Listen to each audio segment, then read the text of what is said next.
Contrairement aux récits initiaux d'un brillant triomphe stratégique des États-Unis, du Royaume-Uni et d'Israël, le nœud gordien du Moyen-Orient ne semble que se resserrer et devenir de plus en plus désespéré de jour en jour. En effet, les États-Unis auront beaucoup de mal à jongler avec les intérêts conflictuels de la Turquie, des Kurdes, du Liban, d'Israël, de l'Iran et de ses mandataires en Irak et au Yémen, sans parler de leur création difficile à manier, à savoir le HTS, et de la résistance syrienne toujours active. Israël peut paraître fort jusqu'à ce que l'on note le vernis de sa victoire à la Pérusse. Son économie est toujours en ruine, son allié stratégique clé dans la région, à savoir les États-Unis, est un tigre de papier. Tout le monde l'a d'ailleurs compris et son armée s'effondre de l'intérieur. Le moral des troupes de Tsahal s'effondre et les désertions sont hors de contrôle, à en croire les médias israéliens. L'Ukraine s'effondre également entre les mains de l'Empire et de l'OTAN. Dans une récente interview de 3 heures avec l'ex-Friedman, Volodymyr Zelensky a fait tout son possible pour flatter Donald Trump et provoquer les Européens pour qu'ils rassemblent, selon lui, une armée de 2 à 3 millions de soldats et viennent à son secours. Alors, si la capacité de l'Europe à développer une armée importante et apte au combat ne mérite guère d'être discutée, Trump a fait une déclaration quelques heures après, indiquant clairement que l'Ukraine n'était pas apte à rejoindre l'OTAN, anéantissant ainsi le dernier espoir lointain de Zelensky de rassembler les milices de l'Alliance pour mener une guerre contre la Russie. Dans le même temps, Elon Musk, devenu aujourd'hui un acteur politique majeur, s'est mis à intervenir via son réseau X dans les démocraties des alliés des États-Unis, comme la Grande-Bretagne et l'Allemagne. Musk semble avoir visé particulièrement fort le cœur de l'Empire, à savoir la Cité de Londres et le système politique qu'elle contrôle. Il suffit de regarder d'ailleurs la timeline de Musk sur X pour comprendre que certains de ces messages sont difficiles à croire. Musk a également énervé les politiciens européens en apportant son soutien au parti allemand AfD, en donnant à sa dirigeante Alice Weidel une tribune sur X. Weidel est particulièrement connue et dangereuse pour l'Empire parce qu'elle suggère que l'Allemagne sorte de l'OTAN.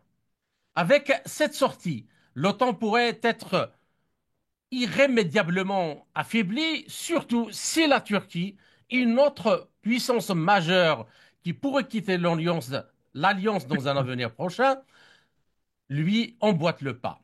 En Afrique, le tableau n'est guère mieux. En effet, le retrait de l'armée française des pays de l'AES, Mali, Niger, Burkina Faso, puis du Tchad et probablement du Sénégal et de la Côte d'Ivoire constitue certainement un autre échec pour l'Empire et son bras armé, l'OTAN, qui a, comme à l'accoutumée, brillé par son incapacité et son incompétence en matière de lutte contre le terrorisme.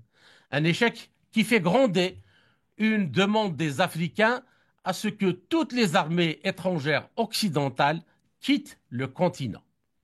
Ainsi, l'année 2025 marquera-t-elle le début de la fin de l'Empire occidental qui a dominé le monde depuis au moins 5 siècles?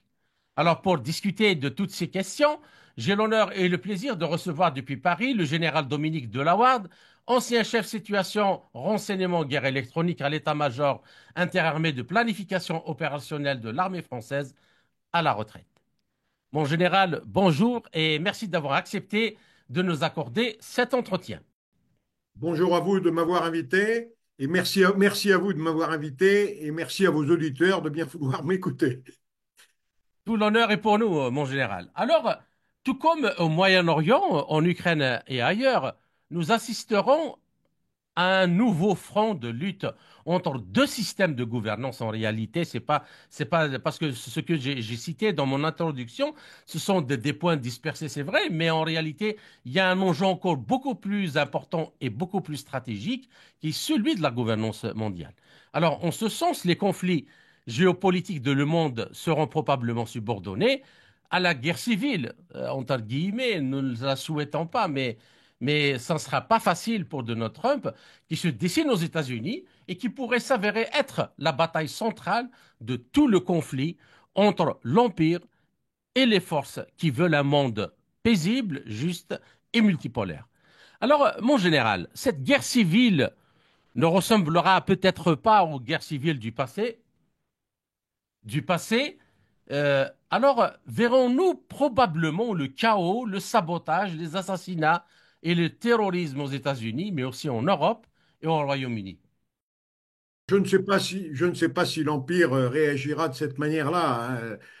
Actuellement, si vous voulez, d'abord, je ne suis pas sûr que Trump puisse faire tous les miracles qu'on attend de lui.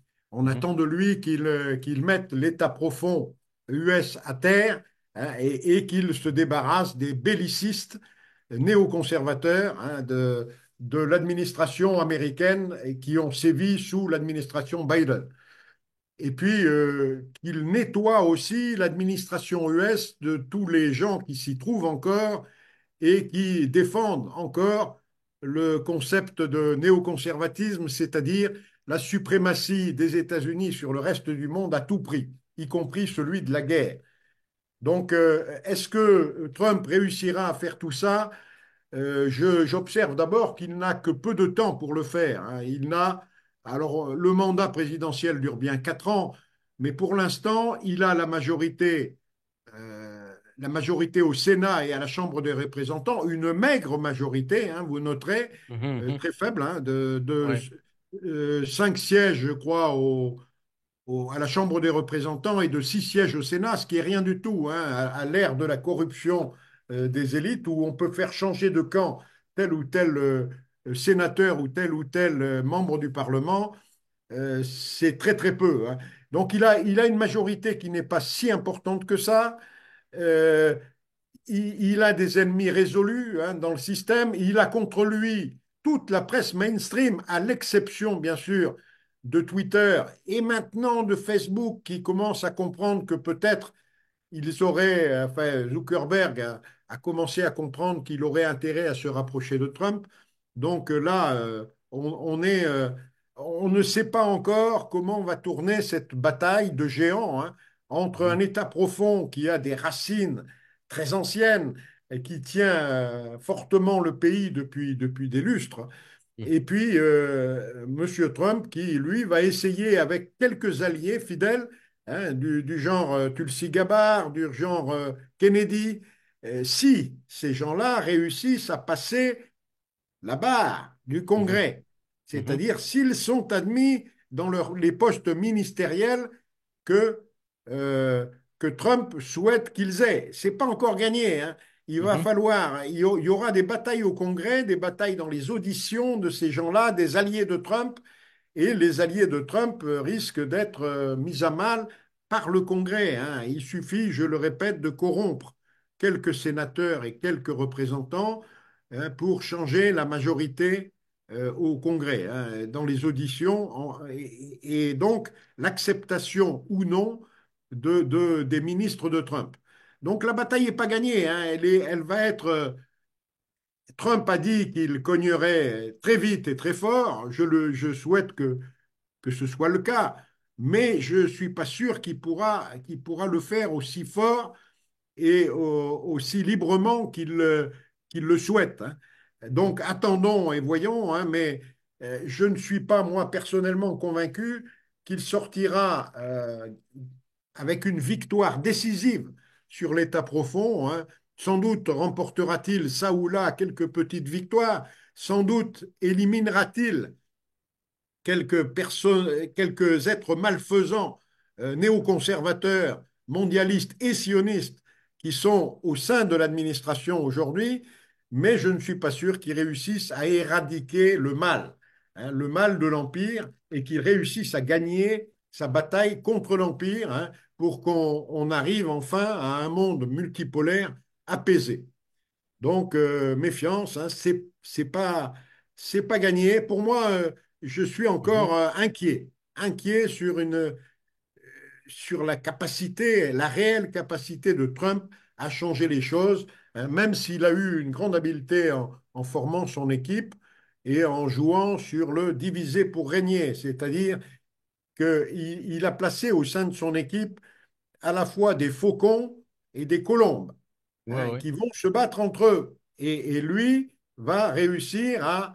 Mais en tout cas, mon général, il est clair que ce qui va se passer dans le monde, en tout cas sous impulsion des États-Unis, dépendra de ce qui va se passer aux États-Unis avant tout, Oui, dans cette bataille-là entre l'équipe de Trump et l'État profond. oui, oui, vous avez tout à fait raison, hein. L'élément déterminant de tout ce qui va se passer dans le monde, il est là. Et c'est, vous l'avez bien souligné, hein, dans votre discours introductif, hein. C'est bien cette bataille-là qui va déterminer un peu l'avenir du reste. Si Trump gagne, alors le reste ira très facilement, hein. Mhm. Les batailles annexes, sur tous les fronts d'ailleurs, hein, résoudront d'elles-mêmes. Mais si Trump a des grosses difficultés à gagner, alors il y aura également de grosses difficultés à résoudre les D'accord. conflits, que ce soit celui du Moyen-Orient ou celui d'Ukraine. Et bien sûr, celui qui semble poindre en mer de Chine ou contre l'Iran, par exemple. Oui. D'accord. Alors, mon général, Christine Anderson, c'est une membre du parti allemand AfD, et du Parlement européen a récemment déclaré que les autorités allemandes, comme celles de France, du Royaume-Uni et d'autres pays européens, sont devenues folles et que l'élection de Trump les a poussées au bord d'un autoritarisme manifeste qu'elles ne prennent même plus la peine de dissimuler. Et en conséquence, on parle ouvertement d'annuler les prochaines élections du 23 février en Allemagne, comme ça a été le cas pour les élections en Roumanie. Euh, euh, et d'une censure plus agressive des réseaux sociaux. Alors, comment analysez-vous cette hystérie et comment voyez-vous l'évolution de la situation en Europe alors que la récente, justement, interview d'Elon Musk avec la dirigeante de l'AfD, Alice Weidel, a mis le feu aux poudres en Allemagne? Oui, bon, si vous voulez, je crois que les mondialistes qui étaient alliés à Biden et qui tiennent aujourd'hui les gouvernances des grands pays de l'OTAN, hein, c'est-à-dire la France, l'Allemagne, la Grande-Bretagne, sont en panique un petit peu, hein. Ils ne savent plus à quel sein se vouer, ils voient la défaite arriver en Ukraine, ils voient qu'ils vont être obligés de la gérer, ils voient que leur économie est en train de s'effondrer du fait des mauvaises mesures qu'ils ont prises et ils voient donc le pouvoir qui va leur échapper. Donc, un peu partout en Europe, les mouvements souverainistes sont en train de prendre du poil de la bête. On l'a vu en Géorgie, on l'a vu en Croatie, hein, avec l'élection du président. On l'a Mhm. vu à une écrasante majorité, hein, un président qui est pas russophobe et qui est contre le soutien à l'Ukraine. On l'a vu en Roumanie avec l'élection surprise, enfin pas l'élection, mais la bonne position surprise au premier tour de M. Georgescu, hein, et Ouais. avec l'annulation qui a suivi sous ingérence européenne. Donc, tous ces mouvements-là, hein, et on l'a vu aussi en Autriche, hein, avec la victoire du FPE qui va prendre le pouvoir. Donc, ce sont des souverainistes qui ne sont pas russophobes, qui souhaitent la paix en Ukraine et qui prennent le pouvoir un peu partout. En France aussi, hein, l'opinion publique est en train de virer, hein, et au Royaume-Uni également, hein. Donc les gouvernances qui sont une petite élite seulement, hein, qui ne représentent plus leur peuple, hein, et qui se font éjecter les unes après les autres, hein. On a vu au Canada, on a vu Trudeau, mais en Europe, on a vu Olaf Scholz censuré, on a vu M. Macron censuré 3 fois au cours de l'année 2024, et il Mhm. va l'être bientôt une quatrième. On a vu M. Starmer élu par défaut contre M. Chounak, mais qui est déjà en difficulté à quelques jours de son élection. Donc tout ça, ça montre que il y a panique dans les rangs de l'État profond européen, si j'ose dire, avec Madame von der Leyen, qui n'est même pas d'ailleurs invitée par Monsieur Trump, qui la méprise profondément. Hein. Monsieur Macron, pareil. Monsieur Scholz, pareil. Monsieur Kerstarmer, pareil. Hein. Qui est invité en Allemagne? C'est Madame Weidel, hein, Mhm. qui c'est celle que vous avez Absolument. citée, présidente de l'AfD, qui est invitée par Trump. Hein. Et c'est pareil à peu près partout en Europe. Hein. C'est Viktor Orban qui est invité. Hein. Ce sont les souverainistes qui sont invités. Et ceci nous rappelle le discours de Trump aux Nations Unies, dans lesquels il disait que l'avenir n'appartient pas aux globalistes, c'était aux néoconservateurs, hein, Mhm. globalistes. L'avenir appartient aux patriotes, aux souverainistes et à ceux qui défendent l'intérêt de leur pays, hein, et dans le respect des autres. Hein. Donc c'est cette gouvernance européenne en panique qui crée les réactions de censure qu'il y a aujourd'hui sur à peu près tout. Hein.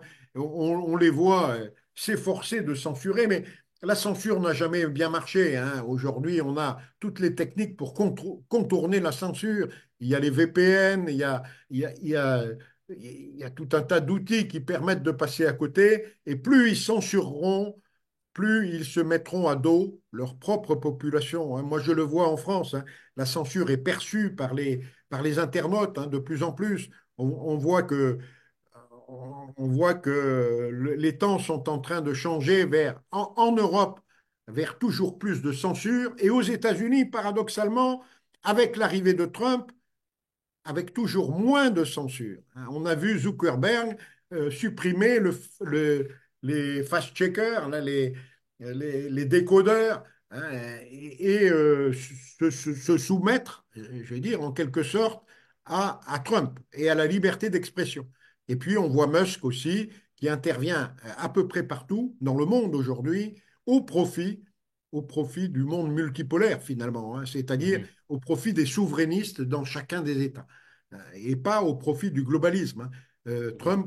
Elon Musk est un adversaire résolu du globalisme et il fera en sorte, bien sûr, de pousser de pousser son idéologie, hein, de liberté, hein, jusqu'au bout.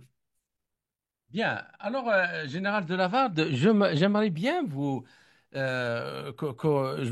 proposer une idée, c'est-à-dire à réflexion, parce que certes, la bataille, elle sera menée par Trump et son équipe et tous ceux qui le soutiennent aux États-Unis contre le camp impérial et globaliste, mais est-ce qu'il ne pourrait pas y avoir de l'extérieur aussi une aide dans ce sens? Et à ce propos, j'aimerais bien rappeler un épisode historique.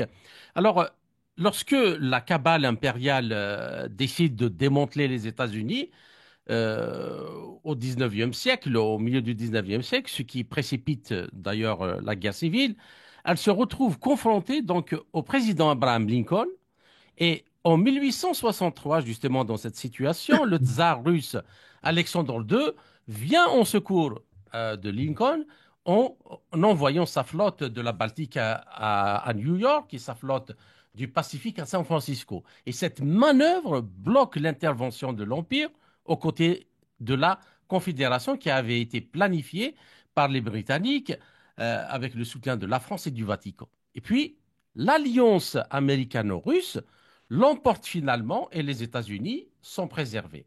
Mais, bien sûr, la cabale impériale, euh, elle s'est vengée. Donc, elle envoya des assassins.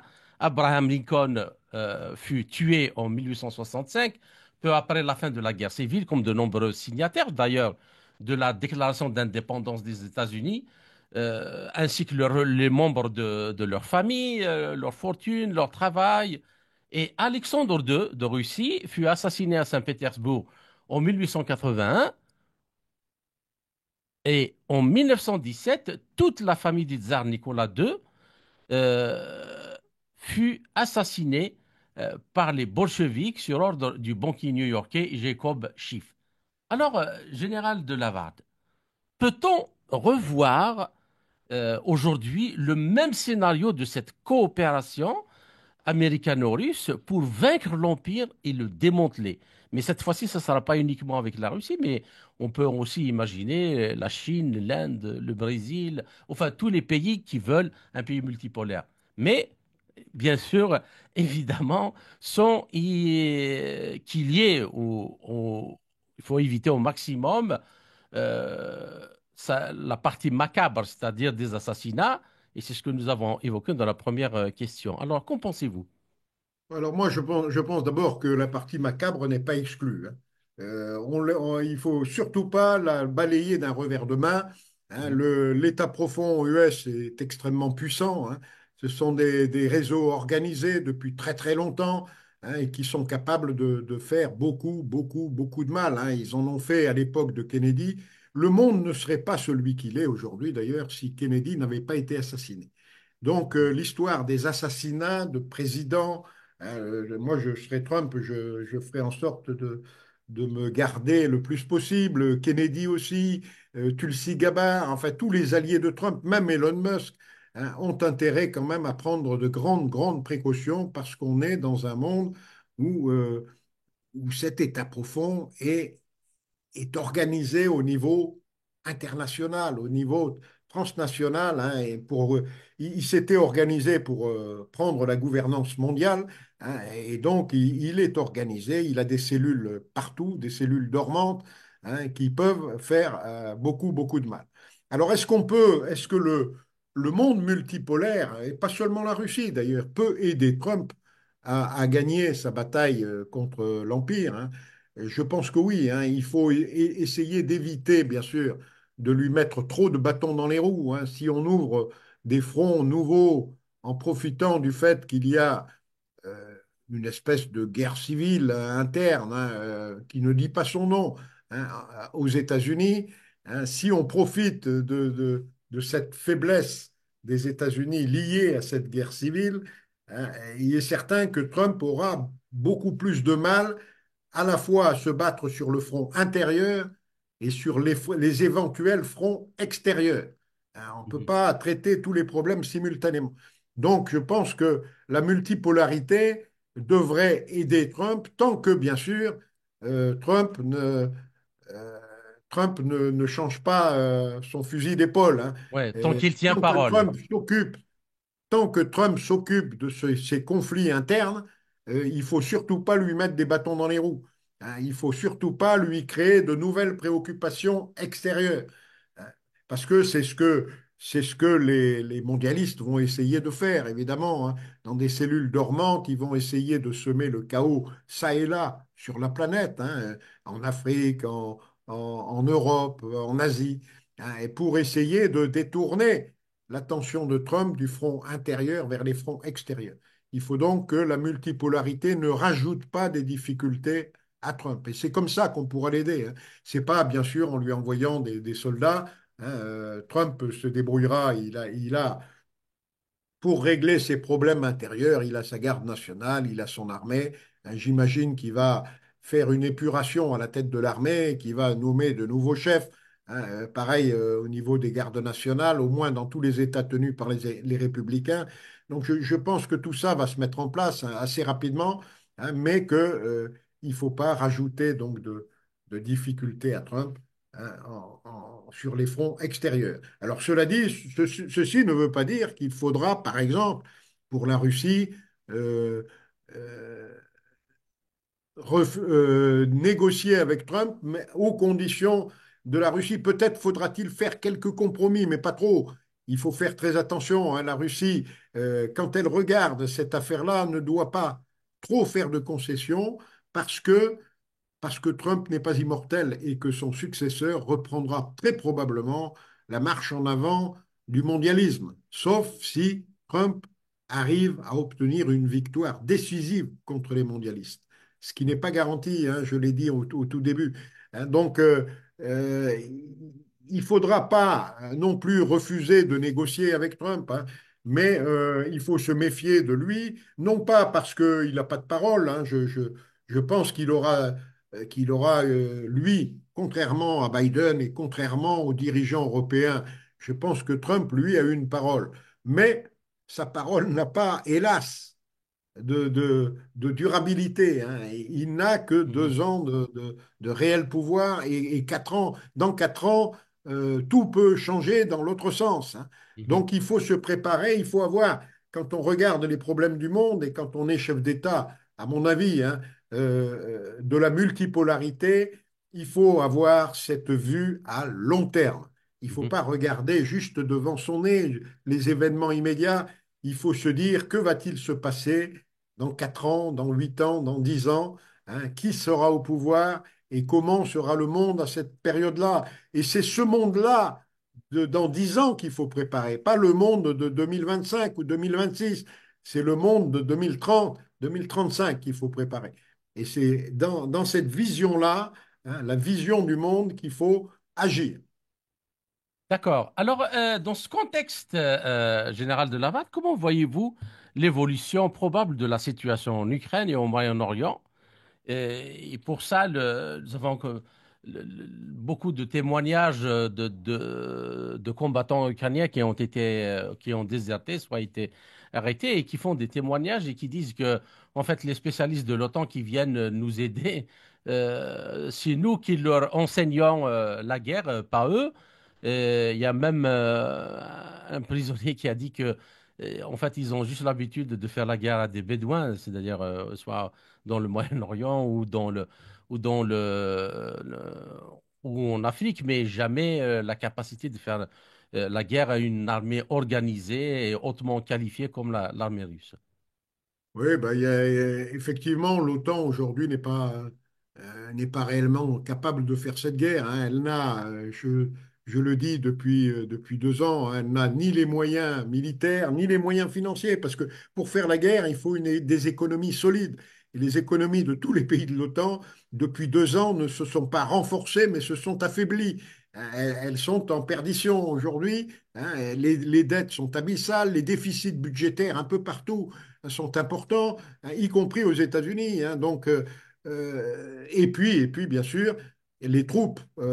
L'OTAN a du mal à recruter, hein. Je citais les chiffres très récemment sur une chaîne de télévision, hein. Il manque 15 000 soldats dans l'armée de terre, c'est-à-dire 15%, on va dire, hein, des Mhm. soldats dans l'armée de terre britannique, parce que les recrutements ne sont pas à la hauteur de ce qu'on on espérait, hein. Et il manque 25 000 hommes dans l'armée allemande. Il en manque aussi 15 000 dans l'armée française, hein. Et ce ne sont pas des grandes armées, ce sont de petites armées professionnelles, hein. Et donc, ces déficits sont énormes, hein. Et en plus, bon, ces soldats-là vivent dans un monde, le monde occidental, hein, dans lequel les horaires de travail ne sont plus ce qu'ils étaient il y a 20 ans ou 30 ans, hein. On travaille de moins en moins et les militaires comme les autres, hein, parce qu'ils font partie de la société et que les militaires n'accepteraient pas un recrutement s'ils étaient 24 heures sur 24, comme on disait autrefois, euh, disponibles pour l'armée et jamais pour leur famille, hein. Ça Mhm. serait catastrophique en termes de recrutement. Donc, ces militaires-là ont de moins en moins de temps pour s'entraîner et ils s'entraînent de moins en moins, hein. Je le constatais moi-même, hein, entre pour les combats de nuit, par exemple, hein, les combats de nuit, les combats avec en ambiance nucléaire, biologique et chimique, avec le masque à gaz, qui sont des combats, des exercices de combat difficiles. Aujourd'hui, ces exercices ne sont plus faits, hein. Et donc, la guerre de haute intensité n'a pas été préparée. Les armées occidentales ne sont pas prêtes du tout à faire une guerre de haute intensité. Ce que vous avez, la remarque que vous avez faite, hein, sur les prisonniers ukrainiens qui disent on serait plus à même d'enseigner aux Occidentaux la manière de se battre, c'est vrai, hein. Et moi, ça me paraît aberrant d'envoyer des soldats se former en Occident. L'Occident n'est pas capable de former des soldats aujourd'hui, hein. Et on l'a vu avec la brigade Anne de Kiev, hein, qui a, avec des désertions, la brigade formée en France, qui retourne sur le front ukrainien et dont 1700 hommes désertent. C'est Mhm. pas, selon les médias ukrainiens d'ailleurs, hein, c'est pas moi qui le dis, hein. Donc, ça, je ne sais pas quelle a été la formation, hein. Moi, je ne remets pas en cause l'apprentissage au tir ou ces choses-là, mais la guerre d'haute intensité, ça nécessite des qualités que les Occidentaux n'ont plus, hein, des qualités de résilience, Aujourd'hui, les Occidentaux accros au confort, au téléphone portable et à la petite amie, je les vois mal partir au combat, la flamberge au vent, pour s'investir en Ukraine. Donc pour moi, si vous voulez, la guerre en Ukraine va se terminer probablement en 2025. Je la vois pas durer plus longtemps. Elle aura duré 4 ans, comme la Première Guerre mondiale, à peine moins que la Deuxième. Donc c'est 4 ans de guerre.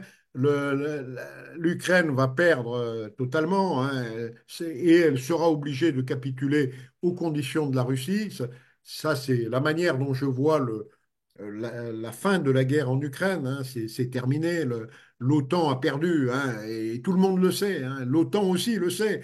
Mais on continue à blablater, et à faire croire par des mots ce qu'on n'a pas été capable de prouver par les armes. Mhm. Donc, c'est clair. D'accord. La Russie va gagner. Mais il y a le Moyen-Orient, et le Moyen-Orient, ça va être plus compliqué. Alors aujourd'hui, il y a un accord de paix, mais chacun sait que cet accord de paix est très provisoire et que la guerre repartira de plus belle, à mon avis, dans quelques mois. Et ça va durer très probablement beaucoup plus longtemps que tous les observateurs ne s'imaginent. Cette guerre-là, c'est pas une guerre. Elle dure déjà, je fais remarquer à vos Ouais. auditeurs, qu'elle dure déjà depuis 75 ans ou presque oui, 70 ans, quoi. Elle, 75 ans, elle oui. dure. Voilà. Donc, et elle va continuer, à mon avis, très longtemps, tant qu'on aura.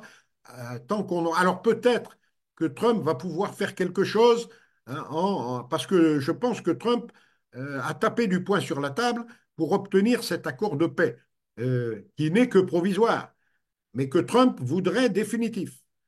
Je pense que Trump, il veut pas la guerre dans ces régions-là qui sont des affaires coûteuses. Son pays est déjà surendetté, 33 500 milliards de dollars ou quelque chose comme ça, à très peu près. C'est énorme. Donc, Trump, lui, il veut arrêter les guerres. Pas seulement la guerre en Ukraine, mais la guerre en Palestine et les conflits interétatiques, D'accord. partout dans le monde.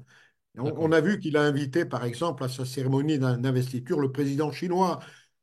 Quelque part, c'est un signe de paix, un geste de paix. Et, et moi, je pense donc que ces guerres, si Trump n'est pas déboulonné d'une manière ou d'une autre, soit physiquement par l'assassinat, soit par un état profond et par l'avalanche de difficultés internes et externes à traiter simultanément, s'il arrive à D'accord. faire ce qu'il souhaite faire, il y aura la paix.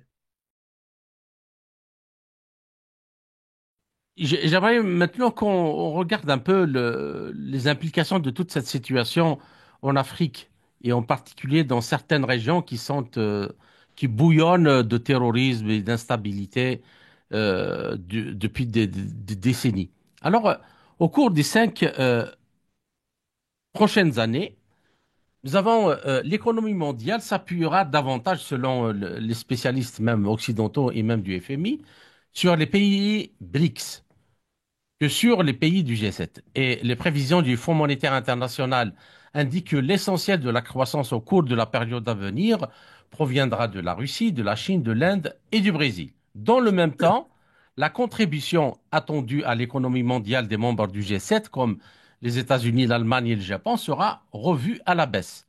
Et selon les prévisions du FMI, la Chine restera le plus grand contributeur à l'économie mondiale. L'Inde, qui accroît également de manière significative son influence sur la croissance mondiale, occupera la deuxième place. Alors, peut-on dire que sur le plan économique, donc militaire, et ce qui va influer d'ailleurs en plus des théâtres de projection au Moyen-Orient et en Asie, euh, l'Afrique, les Jeux. Alors, peut-on dire que sur le plan économique, donc militaire, les jeux sont déjà faits pour les prochaines décennies? Et est-ce ça la raison, à votre avis, des allusions de Trump pour annexer le Canada, le canal de Panama et le Greenland?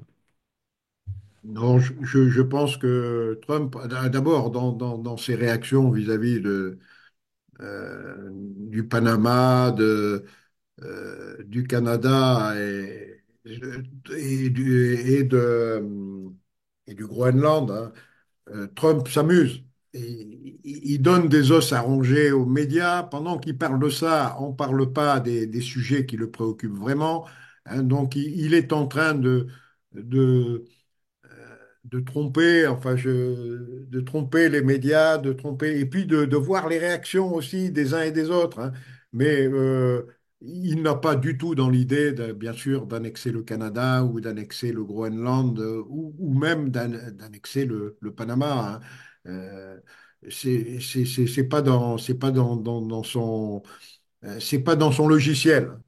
Donc, Parce qu'il y a certains qui disent que le manque de matières premières, peut-être s'ils n'arrivent pas à établir des ponts avec les pays du BRICS, le manque de matières premières, avec ces annexions-là, ils pourraient le régler et faire des États-Unis au moins une puissance régionale un peu impériale, comme l'étendue du territoire sera énorme.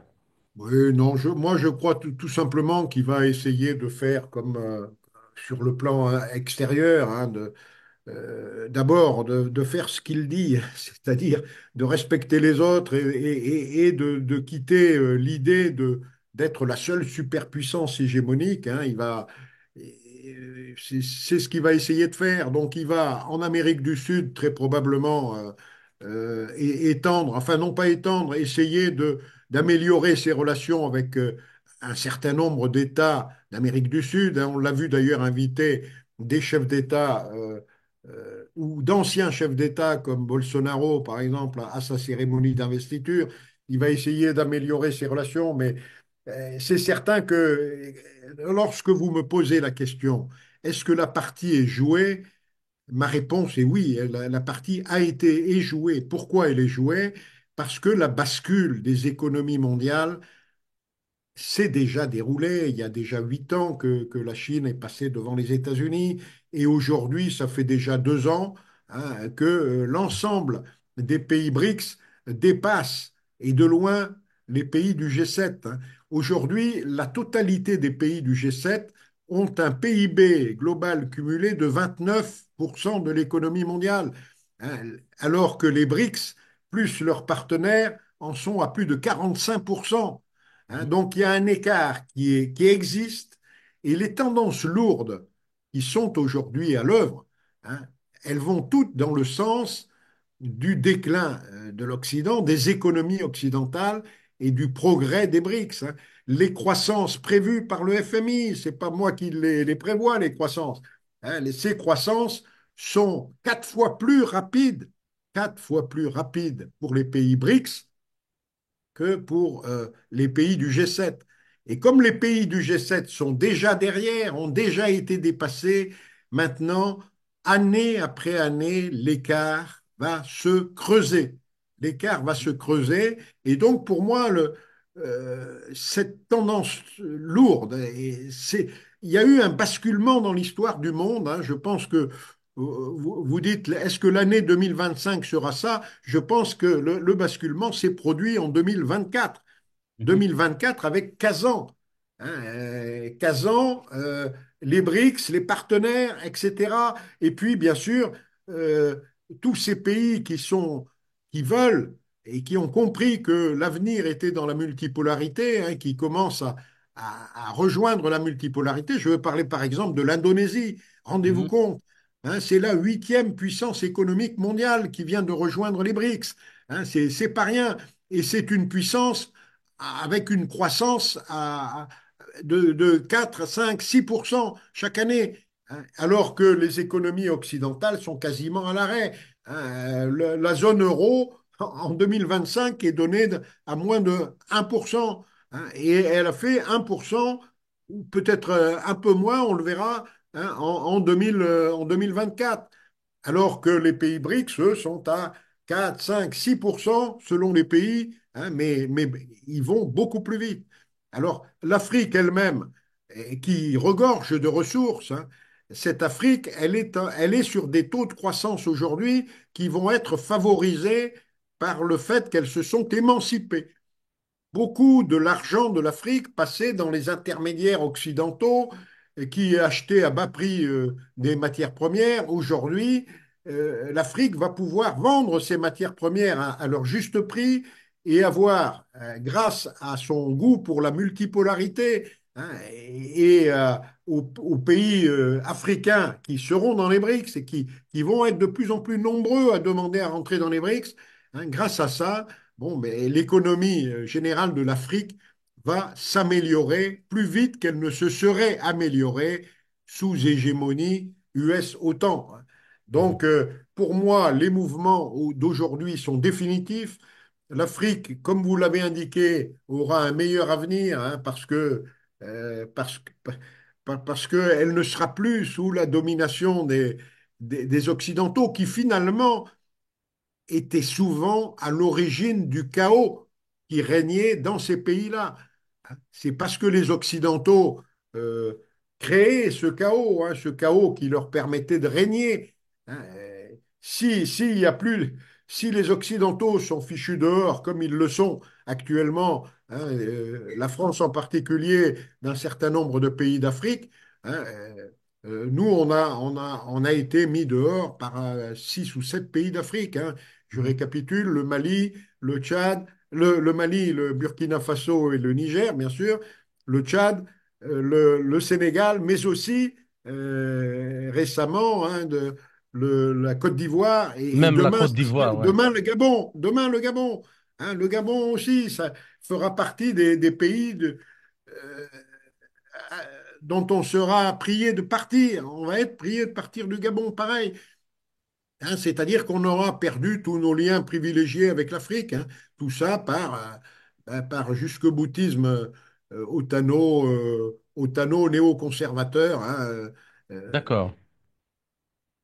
Bien. Alors, et justement, par rapport à ce que vous venez de dire, pour la Russie et la Chine, il y a le Sahara africain représente une zone pour laquelle la pression sur l'Eurasie peut être réduite. C'est-à-dire que si elle est développée, si elle est stabilisée, cette partie-là aura un impact très positif sur la sécurité et la stabilité en Eurasie. Alors, or, toute la région qui s'étend du Sahel au delta du fleuve du Congo à travers l'Afrique de l'Ouest peut être définie comme une zone, au contraire, donc chaotique, de fragmentation, difficile à stabiliser et où les puissances internationales et régionales ont du mal à appliquer une quelconque ligne de conduite de conflits ethniques et religieux. Résultat donc d'un colonialisme, comme vous voulez de dire, et d'un interventionnisme militaire occidental et otanien de longue date. Et cependant, alors le lancement de l'Alliance des États du Sahel avec l'appui de la Russie dans les domaines de sécurité et de défense ouvre une porte de changement intéressante. Euh, et surtout, si l'Algérie aussi, la République centrafricaine et la République démocratique du Congo accompagnent sa dynamique. Alors, général de Lavarde, contrairement aux désastres causés par l'OTAN et les armées occidentales, notamment, par exemple, comme en Libye, qui a été la raison de la déstabilisation de toute l'Afrique subsaharienne, notamment le Sahel, une collaboration essentielle avec la Chine, la Russie, pourrait-elle sortir cette région de son instabilité caractéristique et en faire une région stratégique à la fois pour la défense de l'Eurasie de cette partie et de cette partie de l'Afrique au profit de tous les pays de la région. Oui, mais moi, je crois à ce que vous venez de dire, hein, c'est-à-dire que la coopération avec la Russie et la Chine, qui n'ont aucun intérêt pour l'instant, c'est un intérêt commercial, hein, et la Chine essaye de faire des accords gagnant-gagnant. Hein. Bon, après, ça sera à chacun, à chaque État de voir si cet accord est gagnant-gagnant, mais à partir du moment où les États se respectent, je pense on peut arriver à faire du gagnant-gagnant. Hein. Donc l'Afrique sera gagnante avec une coopération avec la Chine et la Russie, au moins dans un premier temps. Après, il faut voir si avec le temps, ces accords initiaux ne se transforment pas. Il faudra bien se garder d'une sorte néocolonialisme qui pourrait être cette fois-ci non pas occidental, mais russo-chinois.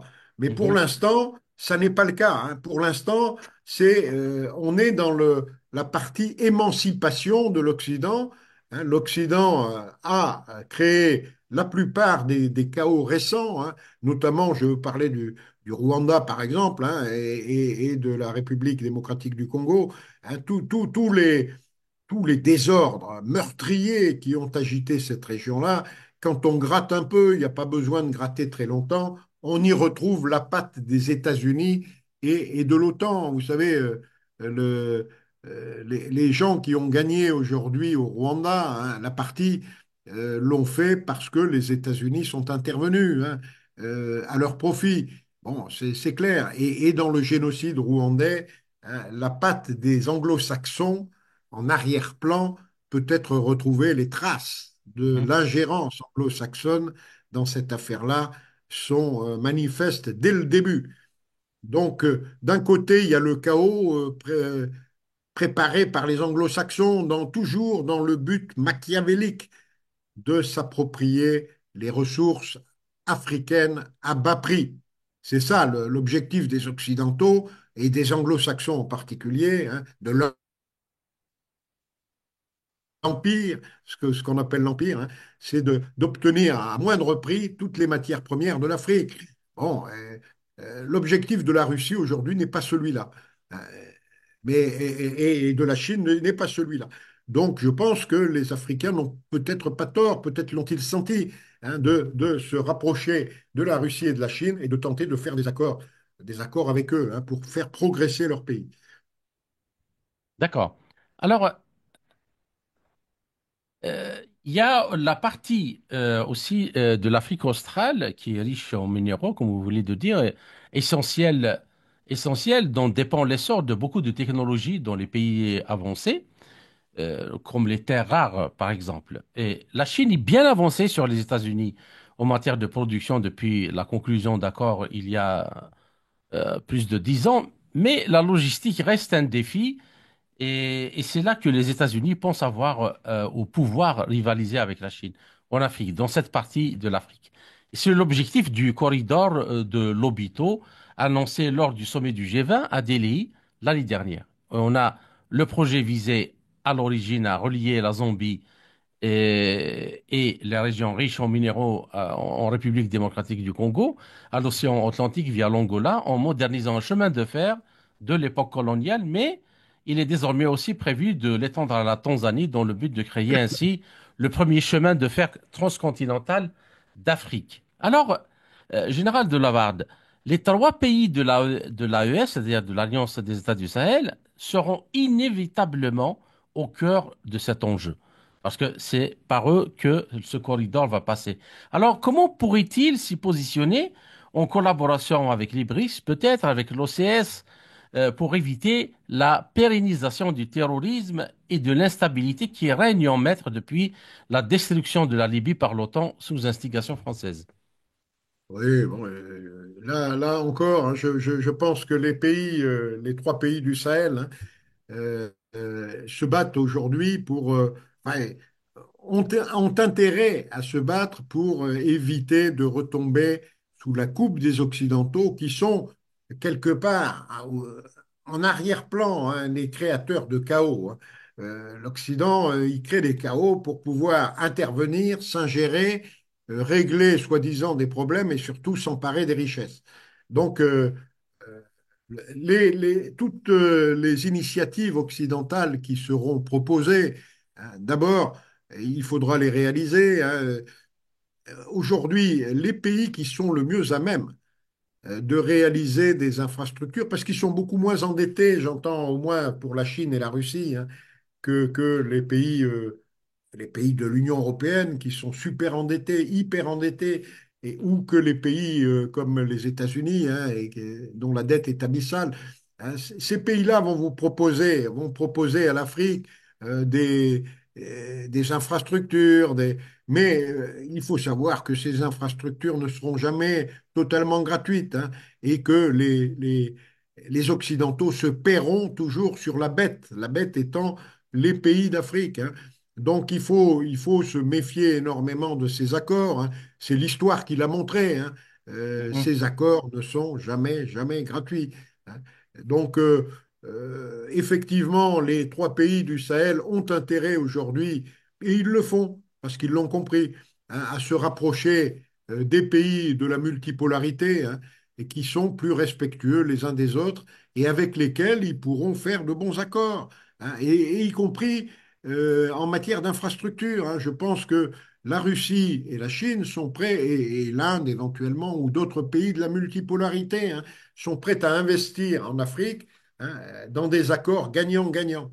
Et donc, il faut chercher le bon partenaire quand on veut faire des accords, quand on veut développer ces infrastructures, il faut chercher les bons partenaires. Et aujourd'hui, les bons partenaires, je suis désolé de le dire, ne sont pas les partenaires issus de l'Empire, hein, dont on a tant parlé, hein, qui est en cours, encore en état de survie, hein. On va Mhm. voir le temps qu'il va survivre, mais donner, donner ces infrastructures à construire à l'Empire, c'est encore lui donner des possibilités de survivre plus longtemps. D'accord. Alors, les conflits armés en général et l'instabilité politique en Afrique subsaharienne ont entraîné des conséquences catastrophiques sous la forme de migration massive, de profondes crises humanitaires et d'un fort ralentissement de développement économique. Il y a aussi l'effondrement de l'ordre public, la destruction systématique des infrastructures, depuis les biens de première nécessité jusqu'aux établissements, par exemple, de santé et d'éducation, et une fuite massive des investissements conduisent à une forte augmentation de la pauvreté et à une forte détérioration de la qualité de vie des populations. Alors, Général de Lavade, cette situation a-t-elle des chances de changer pour le meilleur pour les pays africains dans le contexte mondial actuel, marqué par tous ces changements-là que nous avons cités depuis le début de cette émission. Oui, moi je le pense, hein. Je pense qu'à partir des années que nous vivons, hein, la bascule ayant eu lieu, la multipolarité est une chance pour l'Afrique. La multipolarité est une chance pour l'Afrique. Il faut qu'elle la saisisse, hein, et qu'elle ne s'enferme pas dans la dépendance, dans l'allégeance, comme les Européens aujourd'hui sont devenus une colonie des États-Unis à leur propre détriment, hein. Nous, on le voit, ce que Mhm, c'est que d'être colonisé par une superpuissance, hein, les États-Unis, et on voit que les États-Unis se préoccupent avant tout de leur propre économie avant de s'occuper de la nôtre, hein. Et nous, on est en quelque sorte victime de notre allégeance aux États-Unis. mhm. Eh bien, les Africains ont raison, hein, de chercher à s'émanciper aujourd'hui. Ils ont raison de se tourner vers la multipolarité qui va leur offrir des jours meilleurs. J'ai la conviction que l'Afrique va aujourd'hui vers des jours meilleurs. Bien. Alors, ici, pour reboucler un peu le travail que nous venons de faire, euh, Trump, durant son premier mandat, n'a pas eu l'Afrique comme préoccupation importante dans sa politique extérieure. Il s'est occupé d'autres régions du monde, mais l'Afrique, il a un peu, enfin, c'est traditionnel dans la politique américaine. Il y a certes une présence militaire dans beaucoup de pays, environ 36, je crois, mais il n'y a pas eu de prise en charge vraiment de ce dossier-là. Est-ce que dans les nouvelles conditions de sa nouvelle présidence, vous pensez qu'il aura tout intérêt à s'ouvrir ou à être beaucoup plus présent en Afrique, mais espérons-le dans le sens positif. Oui, tous les pays d'ailleurs, hein, il y a de la multipolarité comme de l'Est comme de l'Ouest, hein, de l'Occident otanien ou de la multipolarité, ont intérêt à s'entendre avec l'Afrique. Donc Trump va le réaliser, hein. S'il arrive déjà à faire la paix sur l'héritage que lui laisse Biden, c'est-à-dire cette guerre en Ukraine provoquée par les Occidentaux, hein, par l'Occident otanien, et puis la guerre à Gaza également, hein, quelque part provoquée par, l'Occident israélo-US, hein. Donc, moi, je pense que tous les pays et Trump va être obligé il y sera contraint hein, pour des raisons économiques. Hein. Sa priorité numéro un, ça n'est pas la guerre, hein, c'est la fin de la guerre et se concentrer enfin sur l'économie, refaire de l'Amérique une puissance économique qui tienne la route, parce qu'aujourd'hui, elle ne l'est plus. Elle ne l'est plus, cette puissance économique qui tient la route. Mhm. Et donc, il va essayer forcément de se tourner à un moment ou à un autre vers les matières premières et vers la collaboration avec l'Afrique. Alors, il faudra pas le rejeter, hein, mais il faudra être vigilant, hein, il faudra regarder ce qu'on propose, ce que l'Amérique propose, hein, et voir et mettre à la limite, moi je serais chef d'État africain, je mettrais en concurrence mais en étudiant bien non seulement les conséquences à court terme, mais les conséquences à plus long terme, je mettrai en concurrence tous ceux qui veulent bien participer ou interagir avec mon pays. Hein. Si Mhm. j'étais chef d'État africain, c'est ce que je ferais. Et donc, je pense que les Africains vont le faire. Hein. Mais dans un premier temps, pour l'instant, ils en sont à rejeter l'Empire. Donc, laissons-les à cette phase-là, mais peut-être que si cet empire disparaît grâce à Trump, hein, peut-être que les USA redeviendront un pays fréquentable. Je ne sais pas, hein, mais j'espère pour eux d'ailleurs qu'ils le redeviendront, hein, parce que j'ai rien spécialement contre les États-Unis, mais il faut qu'ils changent leur gouvernance, hein, que les mondialistes, néoconservateurs, mondialistes et sionistes hein, disparaissent du paysage et laissent enfin les gens raisonnables gouverner hein, dans la paix et le respect mutuel entre États. Alors, juste pour une dernière question, c'est aller d'ordre sécuritaire. Donc, beaucoup de pays africains, notamment les pays du Sahel, et il y a aussi le Tchad actuellement, dans leur coopération avec la Russie, ont, euh, ont fait il y a une montée en puissance de leurs armées qui commencent à avoir plus de confiance en elles-mêmes et à sécuriser les territoires et à le sanctuariser. Seulement, ils ont un regard rivé et très très inquiet par rapport à la fin du conflit en Ukraine, mais aussi au Moyen-Orient. Et le plus important, c'est la Syrie, l'Irak, et là où il y a des dizaines de milliers de combattants qui sont, enfin pas de combattants, mais de terroristes qui sont déployés dans ces régions. Et ils pensent que si il n'y a pas une coopération importante pour les contenir, ces gens-là auraient la tentation de venir se déployer, d'ailleurs ils l'ont fait par le passé, de se redéployer dans les pays africains, notamment au Sahel, dans la région des trois frontières. Est-ce que cette inquiétude-là est justifiée? Ou vous pensez Pas, que... à mon avis, pas à court terme. Hein. Le centre de gravité du terrorisme et de ces mouvements extrémistes hein, qui fournissent les mercenaires aujourd'hui et pour longtemps, ça ne sera pas l'Ukraine. L'Ukraine, ça va se terminer très rapidement. Ça va être le Proche et le Moyen-Orient. Pour Mhm, moi, les zones où la guerre va continuer pendant longtemps et va attirer de plus en plus de mercenaires à la solde des uns ou des autres, hein, ça va être ces zones-là. À la limite, quelque part, c'est bon pour l'Afrique. Parce que ces terroristes-là, ils ne peuvent pas être partout.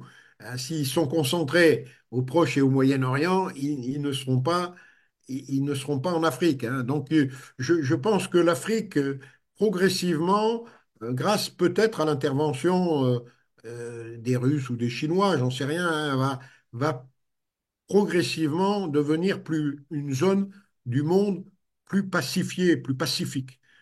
Et je crois au contraire que le Moyen-Orient va rester une poudrière pour au moins 10 ans et peut-être davantage, hein, jusqu'à ce que le problème de la Palestine soit réglé. Parce on tourne toujours autour de ce problème-là, hein, qui est un véritable pot de pus hein, dans la géopolitique mondiale depuis 75 ans. Hein. mhm. C'est pas nouveau. Hein. Voilà. Mais la persistance justement dans le Moyen-Orient, cela pourrait créer un énorme problème pour la multipolarité, parce que c'est une région qui est extrêmement importante et puis elle n'est pas loin de l'Asie centrale et tout. Oui, non, non, je crois que la multipolarité va s'efforcer de Mhm, contenir les désordres dans une zone qui est aujourd'hui à peu près définie, hein, c'est-à-dire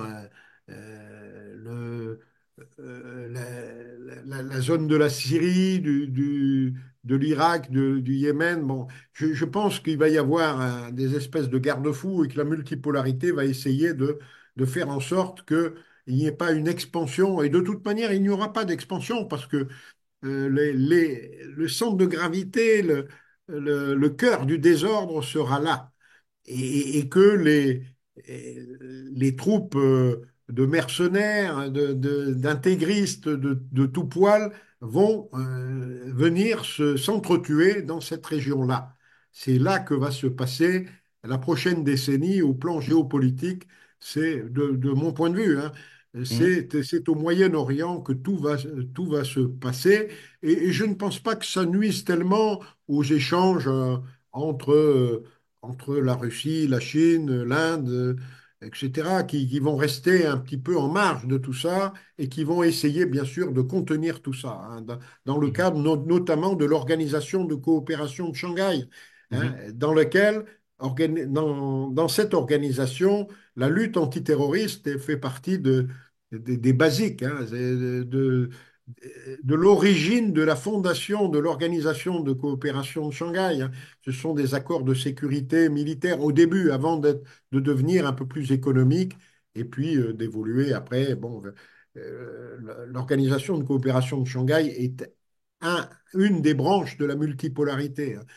On est aussi dans la multipolarité euh, de type BRICS, hein. Et d'ailleurs, le noyau dur de l'OCS est le même que le noyau dur des BRICS, hein, c'est-à-dire la Russie, la Chine, l'Inde et l'Iran, hein, qui sont les quatre grands pays qui vont aujourd'hui jouer un rôle essentiel sur la géopolitique mondiale pour la décennie à venir, hein.